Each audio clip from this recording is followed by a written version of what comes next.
السلام علیکم. آج 1 مئی کی رات ہے. میں کچھ دیر پہلے کراچی پہنچا ہوں اور ایک عجیب و غریب واقعہ پیش آیا.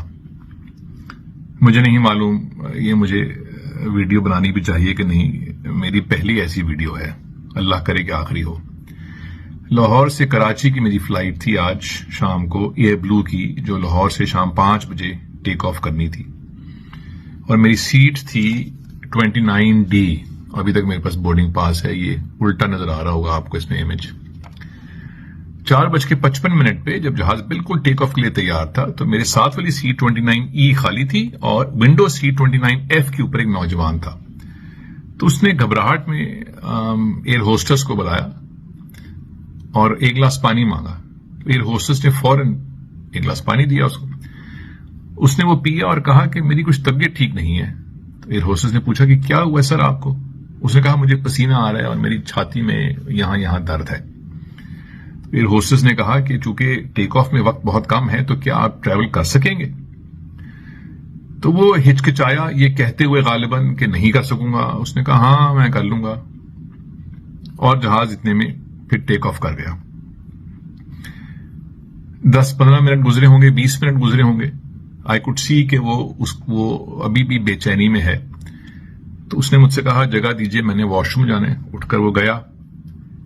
میں واپس آیا 1-2 منٹ کے بعد, پھر تھوڑا سا ہلتا رہا. اس نے کہا مجھے تکلیف معاف, میں نے دوبارہ جانا ہے. میں نے بھی دوستی میں کہا نہیں آپ آئیے آپ 10 دفعہ جائیے تاکہ ذرا اس کو تسلی ہو جائے. وہ پھر چلا گیا. اس کے بعد واپس سیٹ پہ وہ نہیں آیا. آدھے گھنٹے بعد یعنی جب 5:30 ہو گئے تو ایک اناؤنسمنٹ ہوئی کہ کوئی اگر ڈاکٹر ہے کیبن میں, شاید ایک آدھ کو ڈاکٹر تھا, وہ پھر پیچھے گیا چیک کرنے کے لیے. اور چند لمحوں کے بعد کیپٹن نے اناؤنس کیا کہ ایک پیسنجر کی طبیعت خراب ہے, ہم واپس لاہور جا رہے ہیں. اور جہاز ٹرن کیا اور قریباً 6 بجے جہاز لینڈ کر گیا لاہور میں. اس کے بعد اسٹریچر بھی آیا, کچھ ایئرپورٹ سے بھی ڈاکٹرز آئے, کچھ اور سٹاف آیا, اور میں دیکھ رہا ہوں, سب دیکھ رہے ہیں کہ پیچھے کچھ مسئلہ ہے. وہ نوجوان پیچھے لیٹا ہوا ہے اور حرکت نہیں کر رہا. اور قریباً 8-9 گھنٹے کے بعد ہم نے باہر دیکھا کھڑکی سے تو ایمبولینس بھی آ گئی اور سٹاف بھی آ گیا. اس کا سامان بھی انہوں نے نکال لیا, اور پھر ایمبولینس کے اسٹریچر پہ وہ چلا گیا. پھر جہاز ٹیک آف ہوا. جب کراچی لینڈ ہوا تو میں نے ایئر ہوسٹس سے پوچھا کہ وہ جو ساتھی پیچھے گیا تھا اسے کیا ہوا تھا؟ تو اس نے کہا سر ان کو ہارٹ اٹیک ہوا تھا, وہ ایکسپائر کر گئے.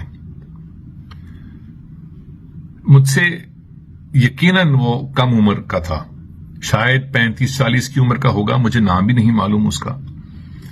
اور میں اس وقت سے یہ سوچ رہا ہوں کہ وہ کسی کا بھائی, کسی کا بیٹا, کسی کا شوہر, کسی کا دوست تھا, ساتھ میرے بیٹھا ہوا تھا.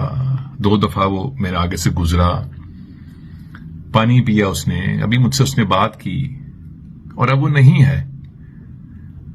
اور کہیں ایک ایسی دنیا ہے جہاں وہ رہتا تھا, کام کرتا تھا, کوئی بیوی بچے ہوں گے اس کے, یار دوست ہوں گے. کوئی ایسی ایک دنیا ہے جہاں اب خلا ہے کیونکہ وہ اب جا چکا ہے. خدا اس کے درجات بلند کرے. اور وہ جو خلا چھوڑ گیا ہے وہ اب کیسے پر ہوگا, جو اس کے پیار کرنے والے ہیں, اس کے عزیز ہیں, وہ اب کیسے اس خبر کو لیں گے, سنیں گے, کیا محسوس کریں گے. میں تو جانتا بھی نہیں تھا اس کو. میں محسوس کر رہا ہوں کہ ابھی جیتا جاگتا میرے ساتھ اٹھ کے گیا ہے اور کچھ دیر کے بعد وہ بے جان ہو گیا. باہر صورت میں سوچتا ہوں کہ شاید کچھ ایسی ہونی چاہیے پالیسی کہ اگر ٹیک آف سے پہلے کوئی پیسنجر کوئی شکایت کرے صحت کی تو قطع نظر اس بات سے کہ وہ بہت معمولی سا کوئی سمٹم ہے, شاید جہاز کو روک دینا چاہیے. شاید اگر وہ کہتا کہ نہیں میں نے ٹریول نہیں کرنا اور جہاز رک جاتا تو شاید وہ بچ جاتا. باہر صورت لیکن جو سٹاف تھا جو ایئر بلو کا, انہوں نے بہت ہوش مندی کے ساتھ مستقل اس کو توجہ دی. جو کچھ تھا وہ اس کو پہنچایا. بس مجھے یہی بات شیئر کرنی تھی. اگر اس کے کوئی ایسا کوئی ساتھی ہے جو اس کو جانتا تھا تو ہم سب آپ کے غم میں، آپ کے دکھ میں شامل ہیں. انا للہ و انا الیہ راجعون.